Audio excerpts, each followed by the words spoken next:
Flight boss, bitch. For sure. You're not listening to the Mind of an Terry Smooth. I am the Royal Archangel Uriel, and I'm here to carry God duties and motherfucking responsibilities. And right here, this is superiority issues. And where does it derive from? Now, there's a lot of people in the world that may not know that they're suffering from this mentally, but we have a lot of traumas and things of that nature, so we may not necessarily know when we're self-reflecting due to the fact of being lost in a bias that we developed a cause to fight for behind and things of that nature, or be the face of. And there's things out here that other people are suffering from as far as validation issues, especially abandonment issues, codependency issues. But in this case right here, right, a lot of individuals can develop superiority issues where they find this place of comfort zone in a whole negative area in general, and that comfort zone they can start to use as a superiority because there's so many others in that same space going through it in their own individual way. So it's a lighter way to trauma bond, and a lot of times it can lead to genocide if we don't be careful. So when it comes into the aspects of superiority issues, this comes from anytime we have too much of something, that becomes our issue.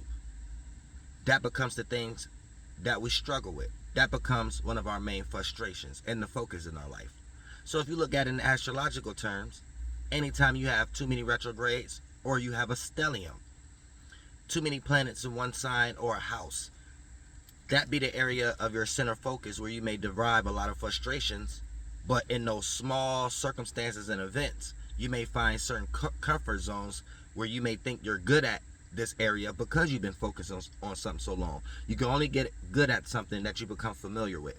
But the very same thing that you become familiar with could appear to be great at first, but end up being a hell at end when you try to uphold things in that energy, or when energy start to become outdated in that energy due to the fact of waves and trends end up washing or expiring, so, or reaching its death date.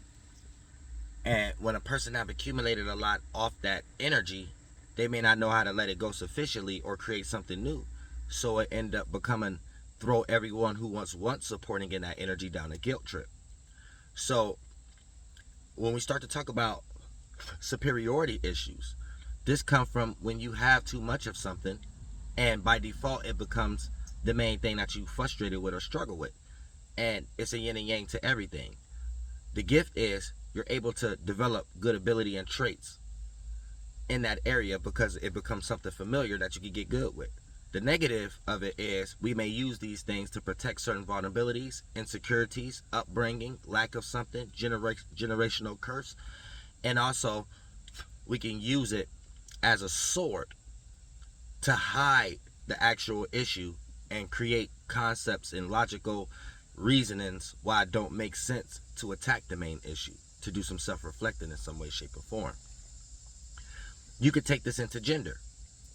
When you have too much energy in the masculine energy, when it comes to males struggle with masculinity, which is why men of the world have to formulate forms of discipline and structure for these characteristics.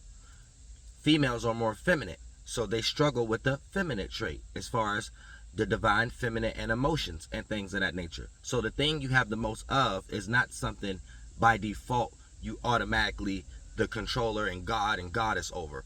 And since it's taught that you have more of that, then for the most part you're utilizing it in some case of reasons that don't work in and things of that nature, just to find comfort zones with the things that you actually struggle with to even find a comfort zone in the first place, to develop intelligence around it.